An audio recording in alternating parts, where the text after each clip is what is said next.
Oke, selamat datang di materi kuliah HKSA antibiotik. Pada materi yang kita pelajari hari ini, kita akan belajar tentang definisi dari senyawa antibiotik, lalu ada mekanisme senyawa obat pada pembentukan dinding sel, membran sel, subunit 50, subunit 30, pada asam nukleat, pada DNA, dan pada RNA. Untuk pengertiannya sendiri, antibiotika adalah senyawa kimia yang khas yang dihasilkan oleh mikroorganisme hidup, termasuk turunan dari dan struktur analognya yang dapat dibuat secara sintetik.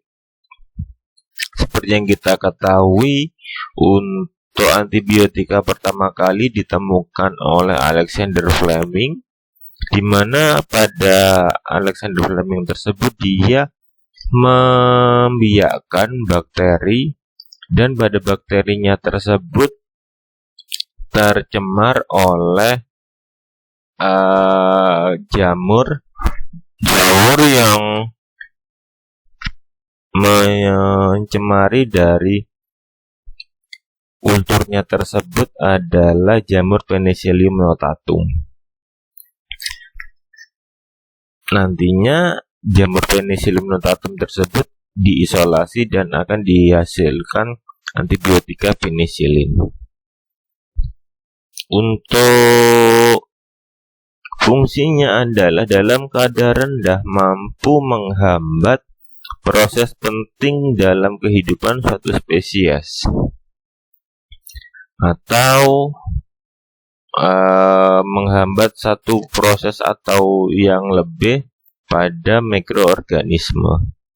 Pada awalnya antibiotika itu diisolasi dari mikroorganisme, tetapi perkembangannya pada saat ini beberapa antibiotika didapatkan dari tanaman tinggi dan dari binatang. Berdasarkan dari spektrum aktivitasnya, antibiotika ada yang dia aktif terhadap bakteri gram positif dan negatif. Contoh obatnya adalah turunan penicillin, tetrasiklin, amfenikol, dan aminoglikosida, makrolid, dan rifampicin. Lalu ada yang hanya aktif terhadap gram positif saja. Contoh obatnya adalah beberapa turunan dari penicillin, cefalosporin, bacitracin, eritromisin, dan turunan linkosamid. Lalu ada antibiotika yang aktif terhadap gram negatif saja. Contoh obatnya adalah colistin, polymyxin B-sulfat, dan sulfomisin. Lalu ada antibiotika yang dia digunakan pada pengobatan TBC. TBC di sini adalah tuberkuliosis, bukan telinga budak corok. Untuk contoh obatnya adalah streptomycin, kanamycin, sikloserin, rifampicin, dan tobramycin. Lalu ada antibiotika yang aktif terhadap jamur. Contohnya adalah Graciofulvin dan antibiotika poly-N. Contohnya ada nystatin, amphotericin, dan kandistatin. Lalu ada antibiotika yang bekerja pada neoplasma. Untuk yang antibiotika yang bekerja pada neoplasma sendiri, dia memiliki aktivitas sebagai anti kanker. Contoh obatnya adalah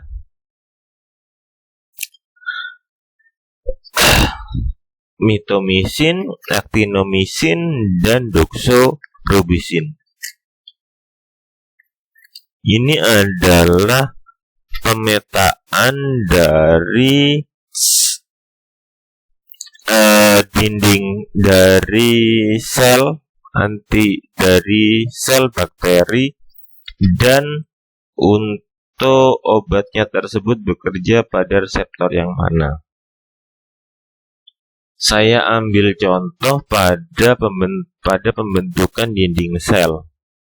Pada pembentukan dinding sel, obatnya adalah sintesis dinding sel adalah sikloserin, vankomisin, basitarasin, penisilin, cefalosporin, monobaktan, dan carbapenem, di mana obat-obat tersebut adalah turunan dari beta-laktam.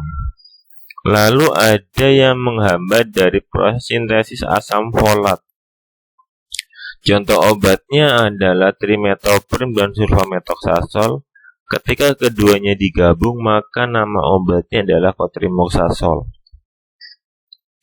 Lalu ada obat yang menghambat membran dari bakteri tersebut. Contoh obatnya adalah polymyxin dan daptomycin. Ini apabila ada faba, dia akan dihambat dengan trimetoprim dan sulfonamid. Lalu ada obat yang dia bekerja pada DNA girase. Contoh obatnya adalah turunan quinolone. Di sini ada asam nalidik zat, ciprofloxacin, dan novobiosin. Lalu ada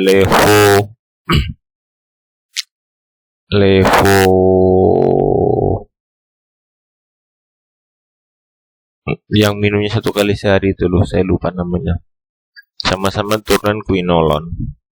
Lalu di sini ada yang menghambat pada proses RNA elongasi. Contoh obatnya adalah actinomycin. Lalu di sini ada obat yang dia menghambat pada proses DNA RNA polimerase. Contoh obatnya adalah rifampicin dan streptofarisin.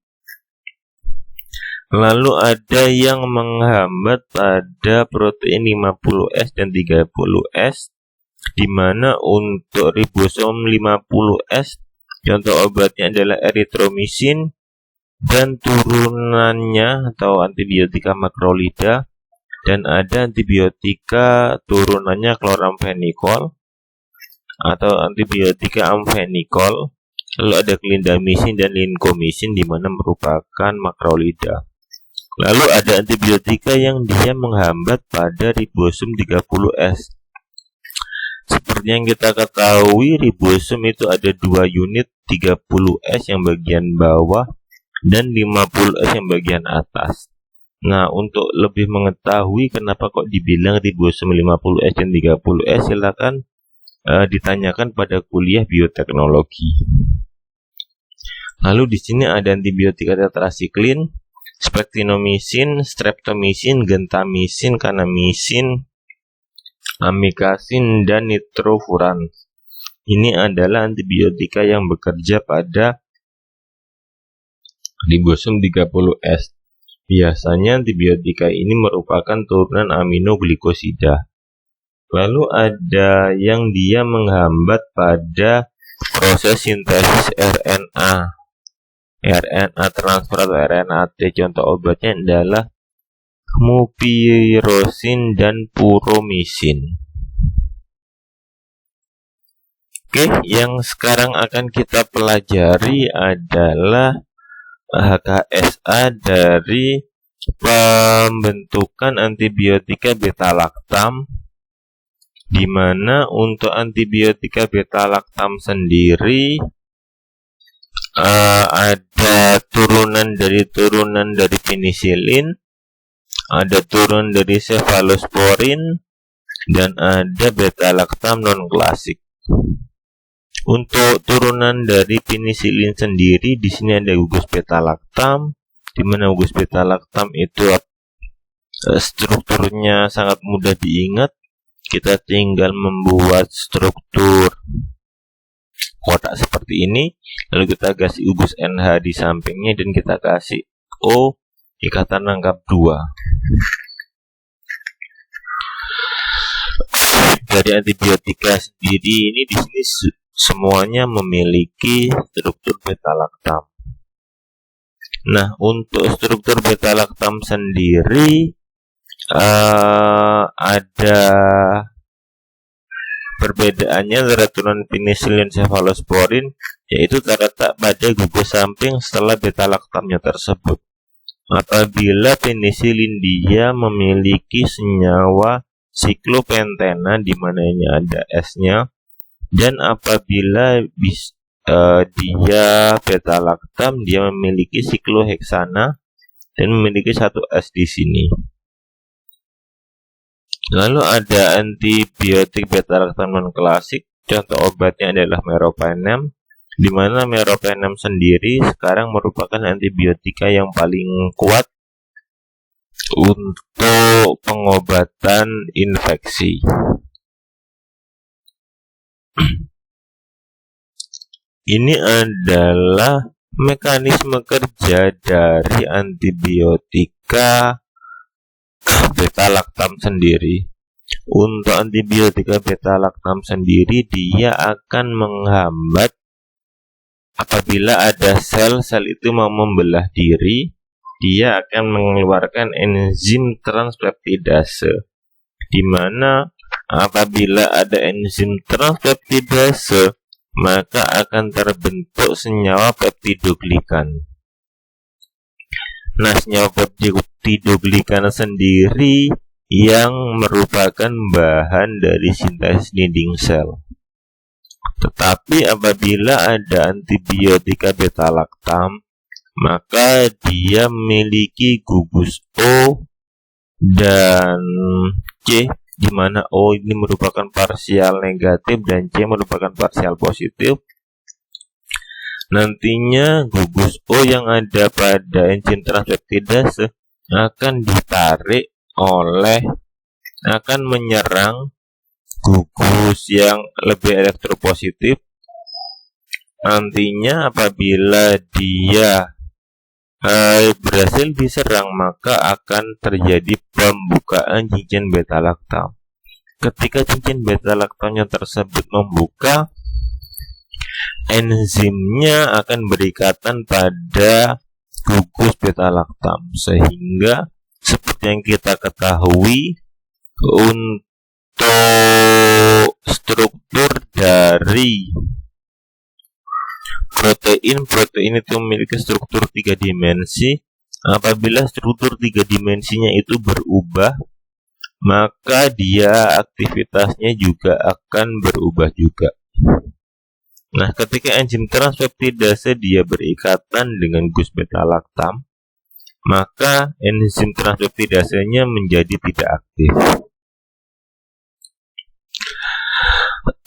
Selanjutnya kita akan mempelajari tentang pengembangan dari antibiotika penisilin, di mana untuk pengembangan antibiotika penisilin sendiri ada gugus farmakofor di sini. Untuk gugus farmakofornya sendiri adalah gugus yang berikatan dengan reseptor. Nah, untuk gugus ini tidak bisa kita modifikasi sama sekali, sehingga yang kita bisa modifikasi adalah pada ikatan R yang ada di sini. Untuk awalnya penisilin itu merupakan penisilin G, di mana ada atom C pada posisi alfa di sini. Ingat, atom C setelah ikatan rangkap kita sebut ikatan atom C alfa, di mana diperoleh dari jamur aspergillus dan jamur penisilin. Dari penisilin G. Untuk penisilin G sendiri, dia memiliki ketidakstabilan terhadap asam, sehingga tidak bisa digunakan secara peroral.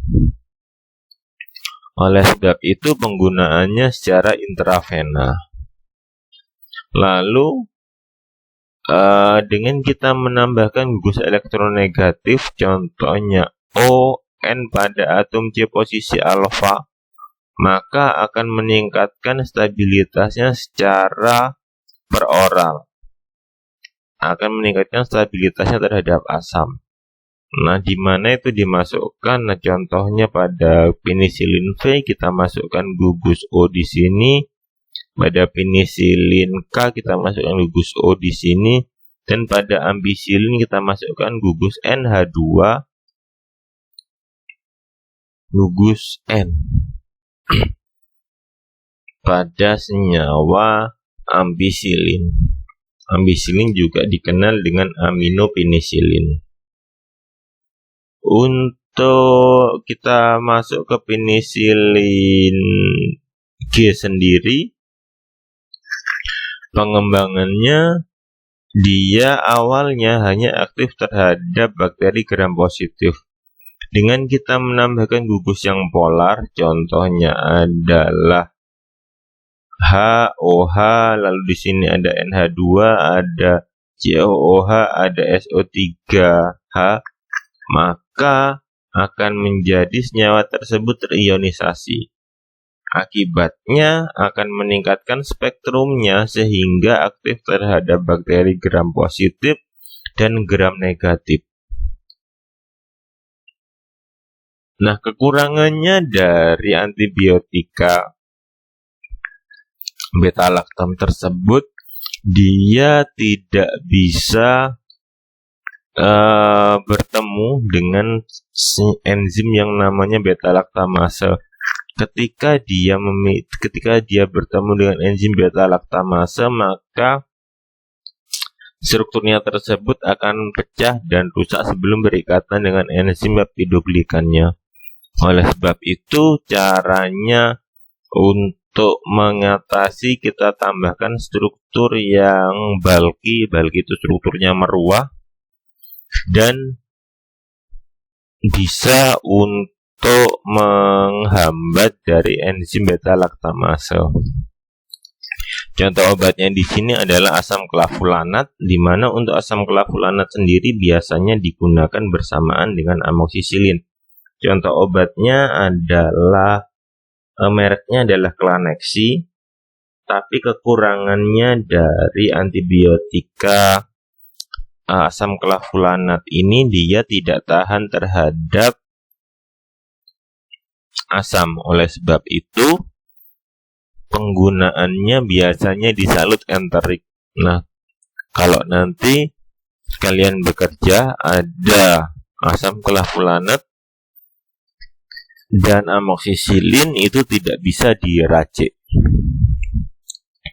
Lalu ada obat sultamisilin, di mana memiliki berbagai macam gugus yang bisa untuk menghindari adanya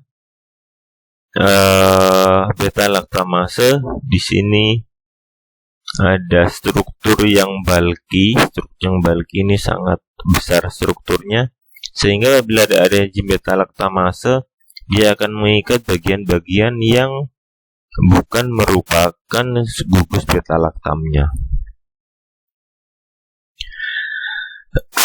Lalu ini contohnya adalah metisilin, nafsilin, lalu ada oksasilin, klosaxilin, diklosaxilin, dan flukosaxilin. Ini adalah penambahan struktur yang meruah, digunakannya untuk menghindari mekanisme dari bakteri tersebut yang menghasilkan enzim beta-laktamase.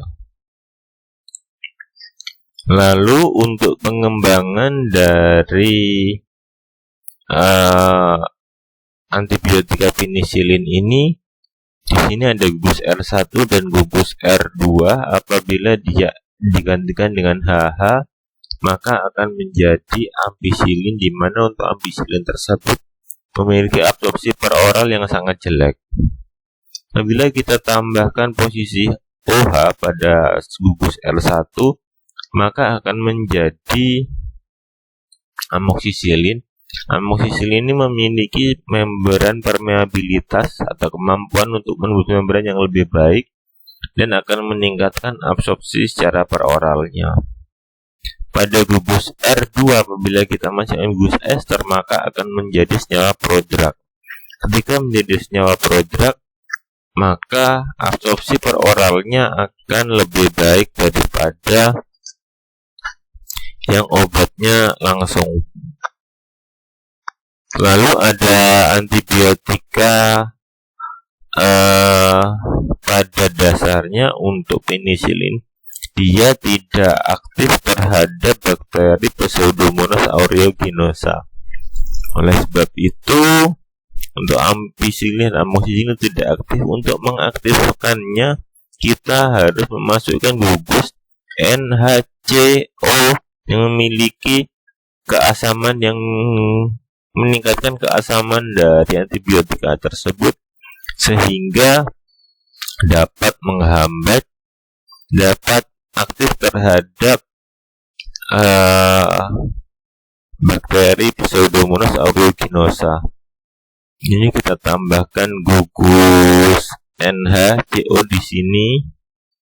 Lalu di sini ada atom H pada posisi alfa juga, sehingga nanti akan meningkatkan keasaman dari penisilin tersebut.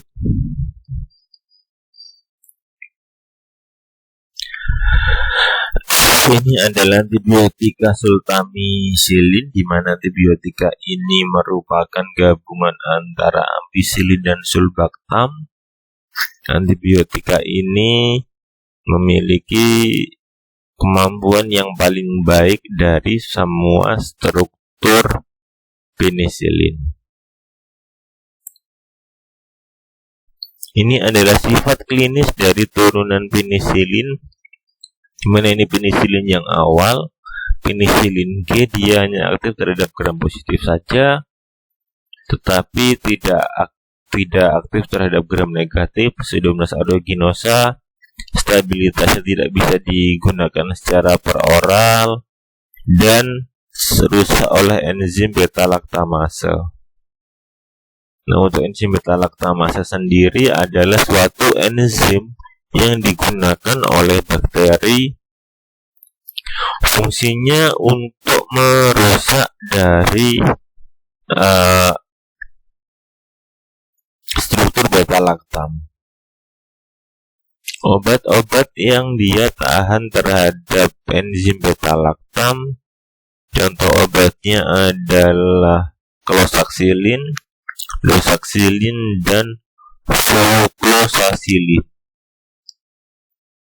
Yang lainnya kalau ketemu antibiotika beta laktam kayak kecuali sultamicillin. Nah, dari semua antibiotika tersebut yang memiliki efektivitas yang paling baik adalah sultamicillin dan piperacillin. Untuk sultamicillin dia hanya tidak aktif terhadap enzim Pseudomonas aeruginosa. Untuk piperacillin dia tidak tahan terhadap enzim beta laktamase. Tidak semuanya senyawa antibiotika tersebut memiliki aktivitas yang baik. Jadi nanti tergantung dari bakteri yang menyerang itu tersebut apa. Lalu biasanya kita kultur dulu, lalu kita lihat dia memiliki efektif terhadap antibiotika tertentu. Nah, untuk dari antibiotika penisilin tersebut ada target dari antibiotikanya sendiri, dan juga ada perlawanan dari bakteri berupa resistensi dari antibiotik. Untuk yang antibiotika targetnya sendiri ada yang bekerja pada dinding sel, contoh obatnya adalah beta lactam dan vancomycin. Ada yang bekerja pada DNA dan RNA, contoh obatnya adalah fluoroquinolone, rifampicin. ada yang bekerja pada pembentukan asam folat, trimetoprim, dan sulfonamid. Kalau bergabung namanya kotrimoxazol. Ada yang dia menghambat pada pembentukan dinding sel. Contoh obatnya pada sel membran, ini membran sel, ini dinding sel. Jadi untuk bakteri itu ada dua selnya, ada dua pelindungnya, ada dinding sel dan membran sel. Lalu ada yang bekerja pada sintesis protein. Contoh obatnya linezolid, tetracycline, makrolida, dan aminoglikosida. Dari perkembangan antibiotiknya sendiri, dia bisa mengeluarkan enzim untuk menginaktivasi dari antibiotikanya. Contohnya, antibiotika yang dilawan adalah beta-lactam, aminoglikosida, makrolida, dan rifampicin. Lalu ada yang selnya itu memodifikasi dari targetnya sehingga antibiotikanya tidak mengenali selnya tersebut. Contohnya adalah targetnya adalah antibiotika fluoroquinolone, rifampicin, vancomycin, penicillin, makrolida, dan aminoglikosida. Ini pada dinding sel, lalu ada pada DNA, dan ada pada ribosom 30S. Lalu ada yang dia antibiotik bakterinya kebal terhadap beberapa antibiotika. Contohnya ada tetracycline, trimetoprim, sulfonamid, dan vancomycin.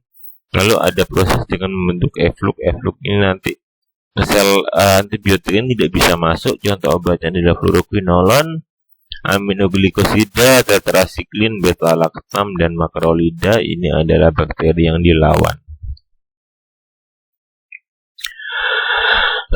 Oke, sekarang ini adalah rangkuman dari materi kita tadi.